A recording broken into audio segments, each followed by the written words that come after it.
Emergency klaxons tear through the metallic halls of Asteroid Colony Alpha.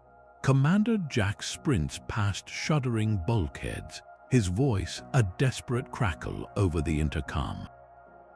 All personnel, this is not a drill. We have a catastrophic core breach in Sector 7. This is the frantic beginning of the colony's final hours. By the end of this story, you will understand the full, galaxy-altering stakes of their desperate stand. A hidden traitor moves among the panicked crew, and a doomsday device ticks toward activation. What would you be willing to sacrifice if everything you built was about to be erased? Jax skids to a halt at the edge of Sector 7, his boots magnetizing to the deck as he takes in the nightmare. The air screams out through a jagged tear in the colony's outer hull, a violent hiss that drowns out the blaring alarms. Through the shimmering distortion of the breached containment field, he sees the star-dusted blackness of space, cold and absolute. His engineers, bulky in their environmental suits, move like frantic ghosts in the thin, swirling atmosphere, their tools sparking against twisted metal. Then a hand grabs his arm, pulling him back from the precipice.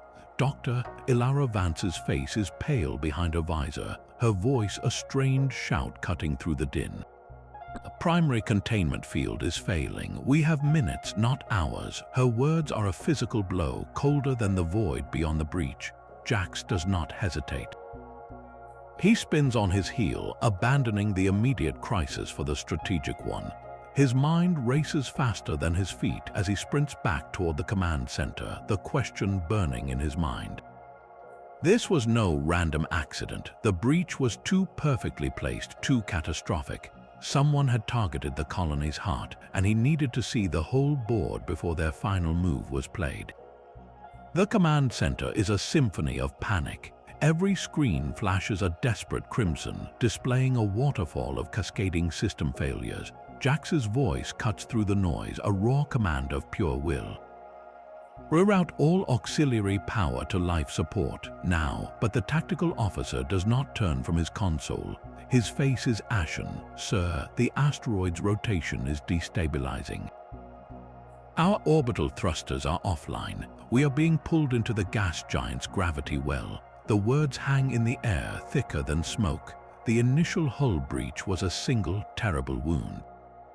This new threat is a death sentence for the entire colony. A slow, inescapable crush into a planet of churning, poisonous clouds. The frantic work to patch a hole in the wall suddenly feels meaningless when the entire foundation is sliding into an abyss. Jax's mind, a moment ago focused on a single saboteur, now expands to encompass the terrifying physics of their doom.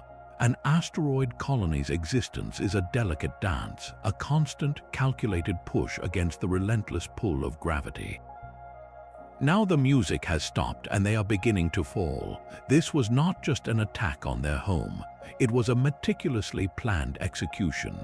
Ilara's fingers fly across the command console, her movements a stark contrast to the frozen dread around her. She isolates a fragment of code from the moment of the breach, a ghost in the machine. Her breath catches. This was no random system glitch, Commander. You need to see this. Jax leans in, his own reflection staring back from the screen, a mask of grim focus. The logs show a deliberate corruption, a backdoor command planted deep within the core's operating system. Her voice drops, the words meant for him alone, yet they seem to echo in the sudden quiet of the command center. Someone planted a wormhole generator in the core. It was set to detonate, to tear us apart from the inside out. A wormhole generator is not a weapon of brute force. It does not smash or burn, it unravels. It creates a violent, temporary rift in the fabric of space itself, a tunnel with two ends. One end was anchored safely outside the colony. The other was opened directly inside our reactor. The moment it activated, the generator did not explode. It simply connected the heart of our colony to the empty void. The result was an instantaneous, catastrophic equalization. Our atmosphere, our power, our very structural integrity was violently sucked out into nothing. This was not an accident, it was an execution. The initial shock on Jax's face hardens into something colder, something more dangerous. His eyes sweep the command center, seeing not just his crew, but a field of suspects. Someone in this room, someone they trusted, had calmly and methodically planned their annihilation. Their mission is no longer just about survival against the unforgiving laws of physics. The falling toward the gas giant is now a backdrop, a ticking clock for a far more personal hunt. They are not just trying to escape a gravity well, they are racing to find a killer hiding among them. Jax found Kale standing before the reactor's shimmering core chamber. The chief engineer's hands moved with a chilling precision over a console, calibrating the very device that was tearing their home apart. Kale did not even turn as Jax entered, his voice a low sneer that cut through the reactor's hum. "You think this colony was about mining rare metals? It was never a refuge, it was a cage, and I am the key." Before Jax could react, Kale slammed his palm onto the console. A personal energy shield flickered to life around him, a shimmering bubble of defiant isolation. He gave Jax one last, contemptuous look and then fled through a service conduit, the hatch ceiling shut behind him with a final metallic thud. Jax stood alone in the chamber, the choice before him as stark as the klaxons blaring in his ears. He could give chase, hunt down the man who had betrayed them all and demand answers. Or he could stay and face the impossible task of disarming a doomsday device that was actively unmaking reality itself. Every second spent deciding was a second the colony plunged deeper into the gas giant's crushing embrace. The schematics glowed on Ilara's screen, a web of impossible physics and cold, hard doom. Her voice was a tight wire of controlled fear as she traced the energy pathways with a trembling finger. "Commander, if this wormhole generator reaches full activation, it will not just tear the colony apart. The initial breach was only a precursor. The final sequence will collapse the rift into a gravitational singularity." It is a self-sustaining black hole. Her eyes met his, wide with a terror that went beyond their personal fate. It will start by consuming the colony's remains, then the surrounding debris field. It will grow, feeding on the gas giant itself until it devours this entire star system. We have 1 hour until total collapse, the frantic search for a traitor, the desperate struggle against a failing orbit. All of it was suddenly dwarfed by this new galactic-scale threat. Their final hour was no longer just about their own lives, but about preventing a chain reaction of cosmic annihilation. Every breath, every heartbeat was now a tick of a clock counting down to the end of everything they had ever known. What could they possibly do against a force that could swallow stars? Jax's voice cut across the colony-wide comms, heavy and deliberate, all non-essential personnel to the escape pods. "This is not a surrender, this is a strategic retreat." The words felt like ash in his mouth, a bitter admission that saving lives now meant abandoning their home. For a moment, the frantic chaos seemed to still as his order echoed through every corridor and compartment. Then the tactical officer shattered the fragile hope. His report was a death knell. "Commander, over half the pods are offline. Kale sabotaged the launch systems. The air left the command center as if the void itself had reached in." They had gone from a desperate evacuation to a brutal triage in a single breath. With the pods crippled, there would be no orderly retreat, no saving everyone. They were not just counting down to annihilation. They were now forced to decide who would live and who would be left behind to face the growing darkness. How do you choose who gets a chance when there are not enough chances to go around? The command center doors hissed open, not with the controlled slide of authority, but with the violent shriek of metal being forced. Security Chief Burroughs filled the doorway, his face a contorted mask of fear and rage, a heavy plasma rifle leveled at Commander Jax's chest. A mob of terrified colonists pressed in behind him, their eyes wide with a primal desperation that had burned through all reason. "You have doomed us all with your hesitation, Jax," Burroughs snarled, his voice raw. The shuttle, Give me the command codes now." The air in the room, already thick with the scent of ozone and dread, seemed to freeze solid. This was no longer a crew facing an external threat. This was a fracture from within, a mutiny born from the absolute certainty of death. Every officer at their station froze, their hands hovering over controls, their loyalty stretched to its breaking point. Jax did not raise his own weapon. He stood his ground, his gaze locked on Burroughs, seeing not just a traitor, but a man broken by the same terror they all felt. "Taking that last shuttle is a death sentence for everyone else in this room," Jax said, his voice dangerously calm. "It has only enough power for a short-range jump. It cannot escape the gravity well. You will be trading a quick end in the void for a slow one here." Boros' finger tightened on the trigger. "You think I care about your noble last stand? I will take my chances with the void over being crushed into atoms or swallowed by your black hole." The standoff was a perfect, terrible mirror of their larger dilemma. It was every person for themselves, the final, ugly truth of extinction. Could any leader hold a community together when hope itself had been extinguished? The heavy wrench clanged against Boros' skull with a sickening, final sound. The security chief crumpled to the deck, his rifle skittering away into the silence that had swallowed the command center. An old miner, his face a roadmap of wrinkles etched by decades of asteroid dust, stood over him, the wrench still held in his gnarled hand. Rorik, one of the colony's first builders. He did not look at the fallen man, but directly at Commander Jax, his voice a low gravel of absolute certainty. "I know the old maintenance shafts, the ones not on any schematic. I can get to the core. I can manually trigger the emergency stabilization protocol."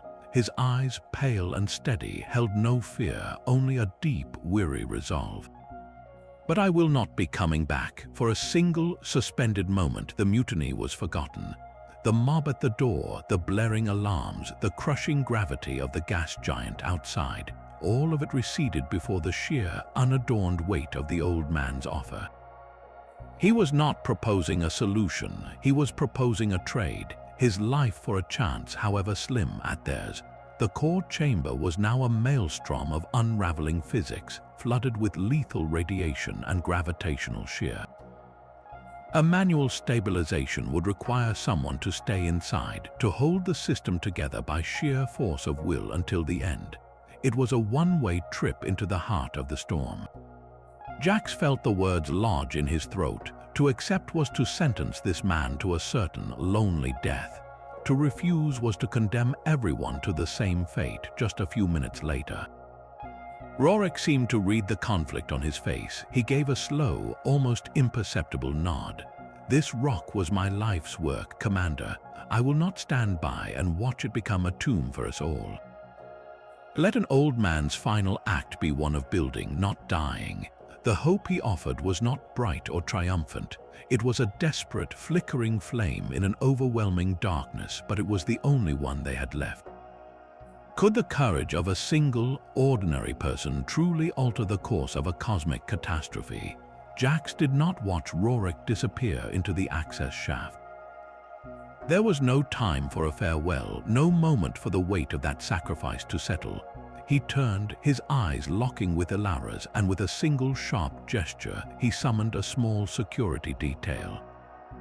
Their boots echoed a grim, syncopated rhythm as they plunged into the colony's underbelly, leaving the command center's controlled chaos behind. They moved through service corridors never meant for human traffic, a labyrinth of shivering conduits and dripping pipes where the groan of straining metal was a constant, ominous companion. Kale's trail was a ghost on their scanners, a flicker of energy signatures leading them deeper into the dark. The air grew thick with the humid, organic scent of soil and growing things, a stark contrast to the sterile fear they had left behind. They had reached the hydroponics bay. Jax signaled for silence, his team fanning out with weapons raised. The vast chamber was a cathedral of life now turned tomb, the vibrant greens of the aeroponic racks seeming to mock the death that crept ever closer. And there, standing calmly beside a bank of nutrient tanks, was Kale. He held a data crystal in one hand, his expression not of fear but of cold triumph. "You are too late, Commander," Kale said, his voice echoing in the cavernous space. "This was never your colony to save. The corporation wanted this asteroid for its unique chronoton ore, and I was their insurance policy." Jax froze, the word hitting him with the force of a physical blow. Chronoton ore. It was a theoretical substance, a mineral said to exist outside normal time. It was not just rare, it was supposed to be impossible. Kale smiled, a thin, cruel line. They did not want to mine it. They wanted to study it, to weaponize its properties. This colony was a front, a cage built around the most dangerous discovery in human history. My mission was always to ensure that if their control was ever threatened, the asset would be erased completely. Not just the people, the very asteroid itself. The wormhole generator was not merely a bomb. It was a cosmic eraser designed to pull this entire rock and its impossible secret out of existence and into a singularity. Your noble stand, your old man's sacrifice, it is all for nothing. You are not saving a community. You are covering up a corporation's dirty secret, and you do not even know it. The conspiracy was a cage far larger than the metal walls around them. How many lives were deemed expendable to protect a single, terrifying truth? Kale's thumb pressed the data crystal, and a cold, synthesized voice filled the humid air. "Asset Kale, your bonus is contingent on total deniability. Ensure no witnesses remain." The words hung between them, more lethal than any weapon. Every life in the colony, every hope and dream reduced to a line item in a corporate budget. Jax did not even realize he had moved. A raw, guttural roar tore from his throat as he launched himself across the chamber. His shoulder slammed into Kale's torso, and the two men tumbled backward, crashing through a delicate aeroponic rack. A shower of nutrient-rich water and floating lettuce leaves erupted around them, and the artificial gravity generator in the bay sputtered and failed. Suddenly, they were adrift, locked in a brutal, silent ballet. Punches became slow, drifting pushes. Kicks sent them spinning in opposite directions until they collided again with a metal support beam. Jax grabbed a trailing vine, using it to anchor himself and pull Kale closer. He could see the utter lack of remorse in the man's eyes, the cold calculation even here, in the midst of a fight for their lives. "You sold us all," Jax snarled, his voice tight with the strain. "For what? A bonus?" Kale twisted, breaking the grip with a practiced move. "No, Commander.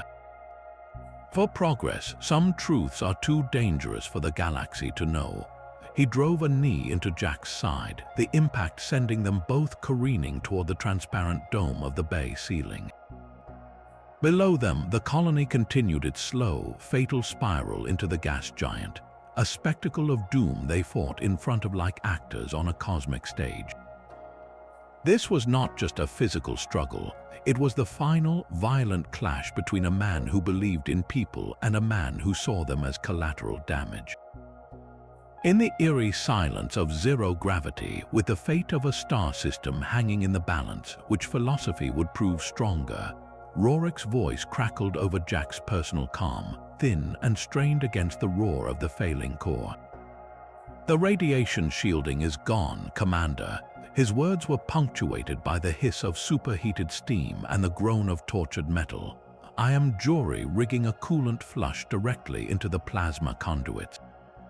It will not hold for long." In the background, a deep, resonant thrum shuddered through the entire colony, a vibration that Jax felt in his bones. For a single, impossible moment, the violent shuddering of the deck plates eased. The cascade of red alerts on the command channel flickered, one solitary light blinking back to a steady, fragile amber. Rorik had not stopped the collapse. He had thrown his own body into the gears of the machine, buying them the one thing they had completely run out of: time, precious minutes to finish the fight. In the hydroponics bay, Jax used that fleeting stability to his advantage. He planted his boots firmly on the deck as the artificial gravity re-engaged, the sudden weight a shocking return to reality. He looked from Kale's cold, defiant face to the data crystal still clutched in the traitor's hand. The old miner was holding back the apocalypse with his bare hands, and that act of supreme courage demanded a worthy answer. Jax's resolve hardened into something as cold and unyielding as the asteroid itself. He would not let Rorik's sacrifice be in vain. He would ensure the truth did not die here in the dark.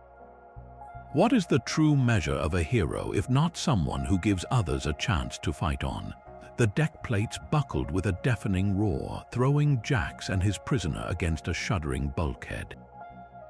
Their desperate struggle had been the final straw for the hydroponics bay. Overhead, a network of irrigation conduits burst like arteries, spraying nutrient-rich water in a chaotic mist. The great transparent dome above them groaned, a spiderweb of fractures racing across its surface. Jax's world narrowed to the immediate, violent physics of collapse. He hooked his hands under Kale's limp arms, the traitor's dead weight a grim burden, and began to drag him backward. Every step was a battle against the shifting floor, the groaning metal, and the relentless pull of the gas giant. The main corridor they had used to enter was now a tomb of twisted beams and sparking cables completely sealed. His only hope was a narrow maintenance conduit, its hatch half crushed but still passable.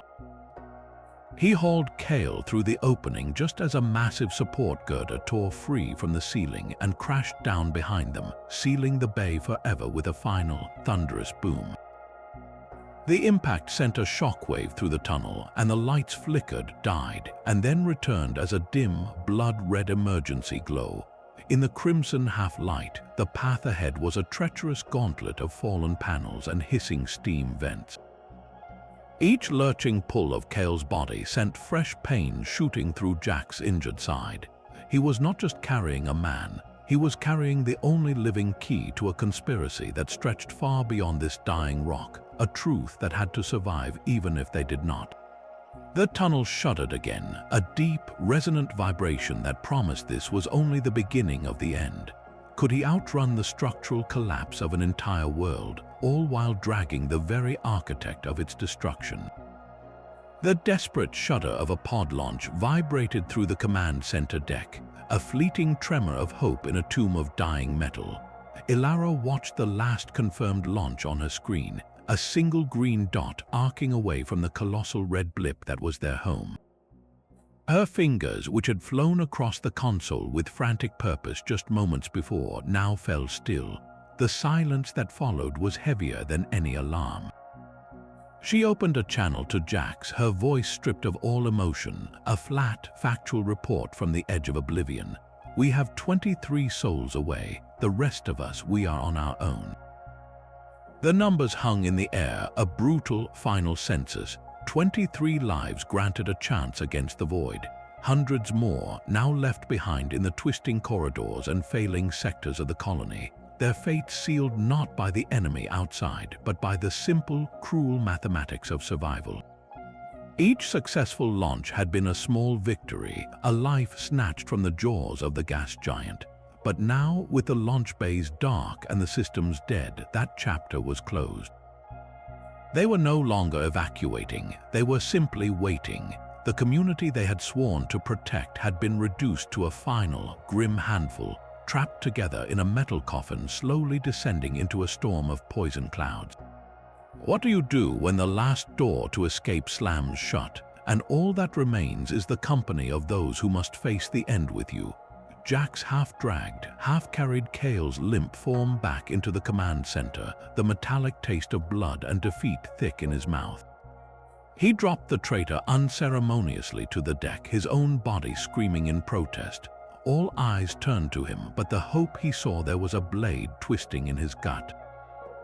He had brought them their betrayer, but he had not brought them salvation. Ilara's report was a ghost in the room, 23 souls away. The finality of it was a physical weight. Jax's gaze swept across the few remaining faces: the tactical officer, a young engineer whose hands were still shaking, Ilara with her quiet, grim resolve. These were the people he had failed to save, but failure was a luxury they could no longer afford. his mind racing through schematics and gravitational physics, seized on a single, terrifying possibility. He moved to the main tactical display, his voice cutting through the heavy silence, low and urgent. "We cannot stop the wormhole. Its cascade is irreversible. But we might be able to redirect its energy." He zoomed the display in on the gas giant below them, its swirling, poisonous atmosphere a vast, hungry mouth. The colony's primary orbital thrusters are damaged, but they still have emergency power reserves. If we trigger a full burn, we can alter our trajectory. We push this entire asteroid into a collision course. The impact, combined with the volatile atmosphere, it might be enough. Ilara's breath caught. "You are talking about using the planet itself as a bomb." The energy release from an asteroid of this mass, it could create a shockwave that disrupts the singularity's formation before it can stabilize. "It is a theory," Jax admitted, his eyes locked on the screen. "A single, violent act that risks everything. We would be aiming a gun at a star system to stop a bullet. The plan was insanity, a gamble on a cosmic scale. They would be piloting their own tomb directly into the heart of the storm, hoping the ensuing cataclysm would be enough to cancel out an even greater one. It meant accepting their own certain death to buy life for countless others in the system. Could the final, defiant act of a dying community truly rewrite the fate of the cosmos? The command center doors hissed shut on the grim tableau of their failure. Jax did not look back at the faces of those he was leaving behind. Every second was a grain of sand falling in an hourglass that was already shattered. He sprinted down the main corridor, Ilara and two remaining engineers at his heels, their path a gauntlet of flickering lights and screaming metal. The external thruster control room was on the colony's sunward side, a place now bathed in lethal radiation from the breached core. Their suits were their only shield, a fragile second skin against an invisible, corrosive death. The access hatch was sealed, its manual override wheel glowing with a faint, sickly heat. Jax wrapped his gloved hands around it, the metal searing through the material with an immediate, sharp pain. He heaved, muscles straining against the warped frame, until the hatch gave way with a shriek of protest. The room beyond was an oven. Panels spat arcs of angry electricity, and the air shimmered with the stink of ozone and melted polymers. Jax staggered to the main console, his breath fogging his visor. The display was a chaotic mess of error codes. The thrusters were still online, but their guidance gyros were misaligned, their firing vectors pointing them uselessly into empty space. It had to be done by hand. He slammed his palm on the manual release for the primary alignment control, a heavy, joystick-like lever protected by a cracked clear casing. The moment his bare skin touched the heated metal, a searing jolt shot up his arm. He could feel the flesh of his palms blistering, the pain a white-hot fire, but his grip did not loosen. His voice was a raw, strained command over the comms. "Ilara, I need a continuous burn calculation now. Our window is closing." He began to pull the lever, each millimeter of movement a battle against the damaged servos and his own screaming nerves. On the other end, Ilara's voice was a calm, focused anchor in the storm. Vector adjusted for planetary rotation and atmospheric density. You have a 47-second window for initiation. Burn duration 12.3 seconds. Any longer and the structural integrity will fail. We will break apart before we hit the atmosphere. Jax's world narrowed to the trembling lever in his hands and the numbers in his ear. He was not just aiming a rock. He was threading a needle with a sledgehammer, using a dying colony to deliver a message to the stars themselves. Could a man with burning hands hold the fate of a solar system in his grip? Kale's laughter cut through the roar of straining metal, a sharp, ugly sound. "You are a fool, Jax. The thrusters are rigged to overload. You are just killing us faster." The words hit Jax like a physical blow, his blistering hands freezing on the control lever. For one terrible second, doubt flooded his mind, a poison more lethal than the radiation filling the room. Had he been outmaneuvered at the final moment, was his desperate plan nothing more than a shortcut to a fiery end? But Ilara's voice sliced through the uncertainty, clear and swift. "He is lying." Her fingers flew across her console, pulling up the thruster's diagnostic subroutines. "The overload safeties are intact. There is no secondary sabotage." "I am reading a clean power flow." Kale was not trying to stop them. He was trying to break them, to make them hesitate and surrender to the inevitable. His final deception was a psychological one, a last vicious attempt to steal their will when he could no longer stop their actions. Jax's jaw tightened, his grip on the lever firming once more. The pain in his hands was nothing compared to the cold fury that now fueled him. He met Ilara's eyes through his fogged visor and gave a single, sharp nod. "Initiate the burn." The command was quiet, but it carried the weight of a world.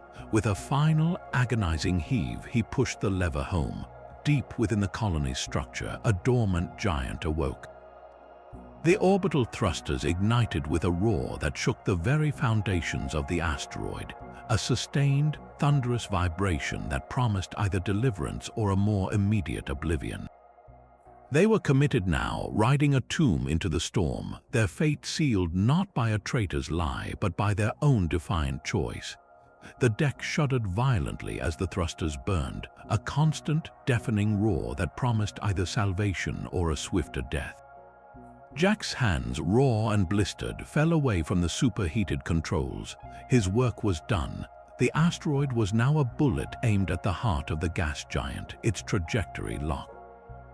In the sudden, relative quiet of the roaring room, he opened a colony-wide channel, his voice cutting through the static with a calm that felt alien even to him. "To all who got away," he began, the words catching for a fraction of a second in his throat. His eyes met Ilara's, seeing his own weary resolve reflected back at him. "Tell them we chose how we ended. It was an honor." The simple statement hung in the air, a final, defiant whisper against the coming storm.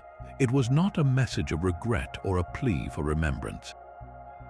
It was a declaration of agency. In a universe that had conspired to erase them, they had seized control of their final moments, turning their tomb into a weapon to protect the lives they could not save. The message was a seed cast into the void, a hope that the story of their end would not be one of victimhood but of choice. On the command channel, a single light flickered from amber to a steady, final red. Life support, sector by sector, was going dark. The air in the thruster control room grew thin, the oxygen scrubbers falling silent. They had written their final chapter. Now all that remained was to witness its end. What legacy is more powerful than choosing the manner of your own passing, and in doing so, gifting a future to others? The roar of the thrusters was a physical force, a continuous thunder that vibrated through the marrow of their bones. The asteroid groaned in protest, a leviathan being forced against its will. Alarms that had screamed for hours were now drowned out by the deeper, more primal sound of structural agony. Support beams along the corridor buckled inward, spraying shards of metal and insulation like confetti. Jax's voice cut through the chaos, a raw command that was less an order and more a shared acknowledgement of their fate. "Brace for impact, we are going in." The words were not a warning but a promise. They were no longer falling. They were flying, pilots of their own funeral pyre, steering a world of metal and rock directly into the mouth of a storm. The external view on the flickering screen was no longer a serene, star-dusted blackness. It was a swirling maelstrom of violent oranges and deep reds, the upper atmosphere of the gas giant reaching up to claim them. The first tendrils of cloud scraped against the colony's outer hull, creating a shrieking, tearing sound that eclipsed even the thrusters. The entire structure began to shudder, a violent, rhythmic shaking that threatened to tear everything apart. They were not just hitting a planet, they were plunging into an ocean of churning, volatile gases, and the pressure was already beginning to crush them. What does it feel like to ride a world into its own destruction? To feel the very walls of your existence compress and scream around you? Inside the thruster control room, the air grew searingly hot. The transparent viewport began to spiderweb with cracks, the intense friction of their descent turning the outside into a blur of incandescent fire. Jax grabbed Ilara, pulling them both down behind the thickest console, a futile attempt to find shelter. There was no shelter left. This was the end of the line. The final calculation had been made, the last variable accounted for. Their lives were the final ingredient in a recipe for salvation, a single, violent act of physics meant to cancel out a greater darkness. As the light outside turned from fire to an impenetrable, crushing darkness, one thought echoed in the silence of their minds. They had chosen this. In their final, furious descent, they had found not an end but a purpose. The world dissolved into a screaming, shrieking chaos of tearing metal. The viewport was no longer a window but a canvas of pure, incandescent fire, the friction of their descent scorching the very air outside. Jax held onto the console, his blistered hands screaming in protest as the asteroid colony, their home, their weapon, was methodically shredded around them. The violent shuddering became a brutal, sustained vibration that threatened to shake his bones to dust. Then, with a final, deafening crack, the viewport gave way. Not to the cold void of space, but to a swirling, psychedelic nightmare of color. They had punched through the upper cloud layer into the gas giant's heart.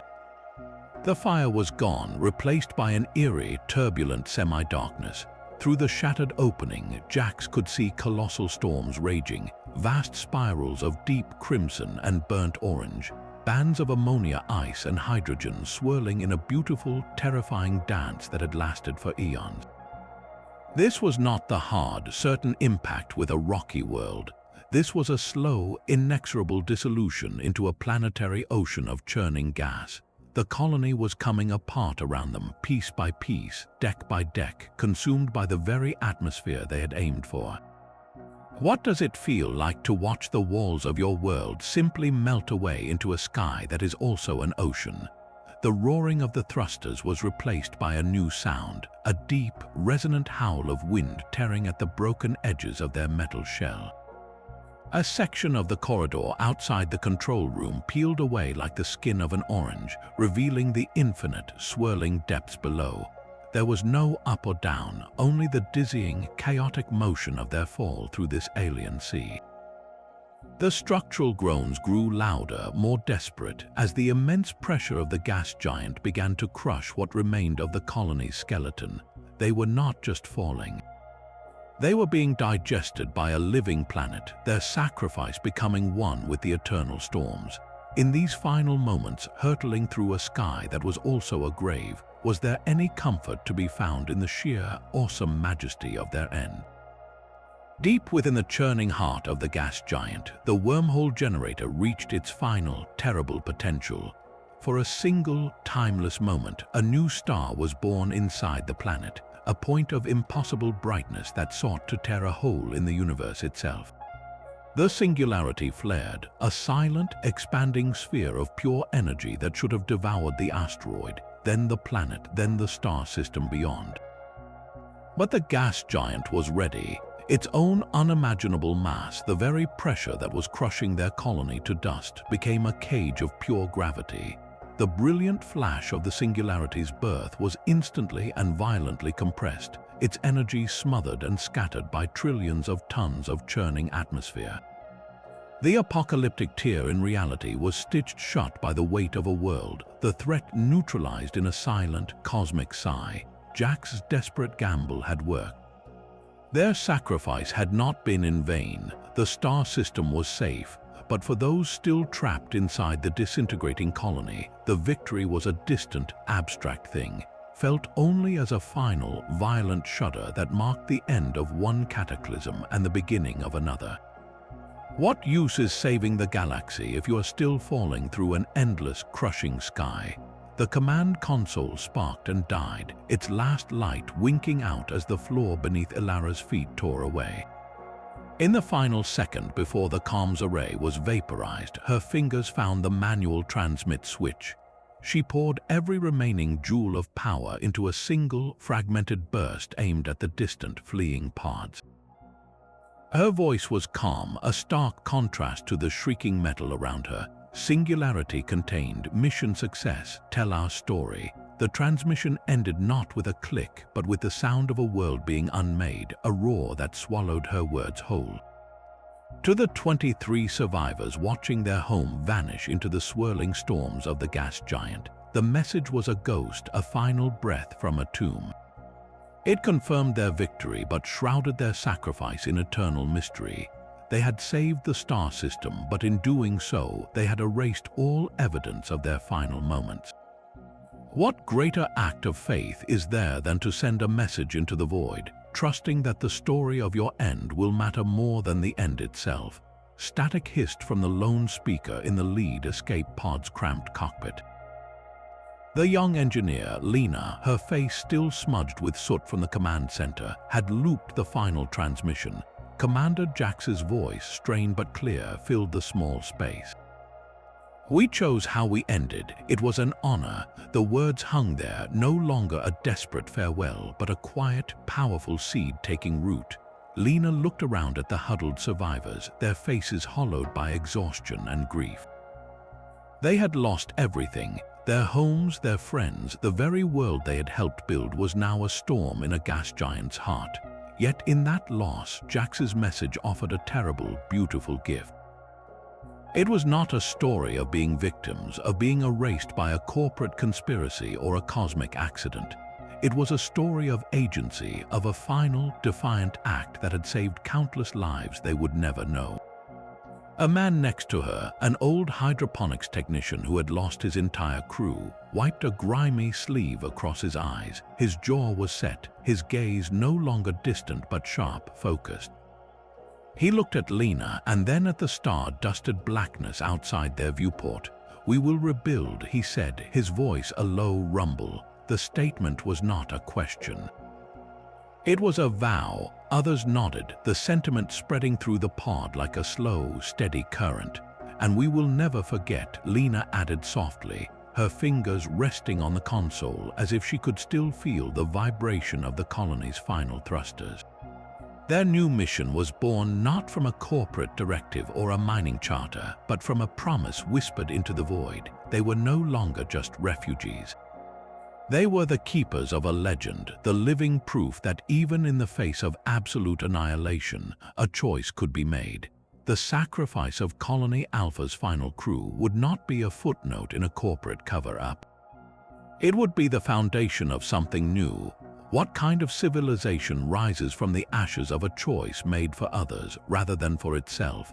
Years later, on the cold, silent deck of a deep space monitoring station orbiting a far-off star, a junior technician named Aris watched a data stream no one else was paying attention to. It was a routine survey of the Zeta 3 system, a catalogue of gas giants and dead rocks. Then she saw it. From the churning, hydrogen-rich atmosphere of the very gas giant that had swallowed Colony Alpha, a signal emerged. It was faint, distorted by eons of storm and pressure, but it was there. A repeating, rhythmic pulse. Aris leaned closer, her breath catching. She ran it through the decryption protocols, filtering out the atmospheric noise. The pattern that resolved itself on her screen was impossible. It was a ghost, a digital echo. The signal was a corrupted but unmistakable variation of Colony Alpha's old identification beacon, the one every ship broadcasted upon approach. But the colony was gone, its atoms scattered across a planetary atmosphere. There was nothing left to identify. So what or who was signaling? The pulse was not a distress call. It was not a looped recording. It was something else entirely, a complex modulation that seemed to tell a story in its very structure. It was as if the colony's final moments, the thrusters igniting, the structure groaning, the choice they made had been imprinted onto the gas giant's own magnetic field, a story written in lightning and storm. The signal was not a cry for help from the past. It was a testament broadcast endlessly into the future.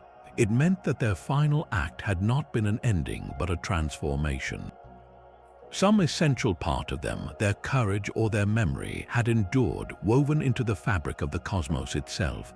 What does it mean when a story refuses to die and instead finds a voice in the heart of a star? Courage is not the absence of fear, but the will to act in spite of it. That was the final, indelible lesson of Asteroid Colony Alpha. In their last hours, Commander Jax and his crew faced a choice no one should ever have to make. They could have spent their final moments in despair, raging against the injustice of their fate. Instead, they chose to look beyond themselves to see a future they would never be part of. Their unity in the face of betrayal, their sacrifice in the face of annihilation, did more than just avert a galactic catastrophe. It redefined what it means to be a community. They proved that even when all seems lost, a single, collective act of bravery can cast a light that reaches across the stars. Their story is not one of a tragedy, but a testament. It reminds us that our greatest legacy is not what we build for ourselves, but what we are willing to give up for others. Their final, furious descent into the storm was not an end. It was a beginning, a spark ignited in the darkness that continues to guide the survivors who carry their memory. From the darkest rock we bring light.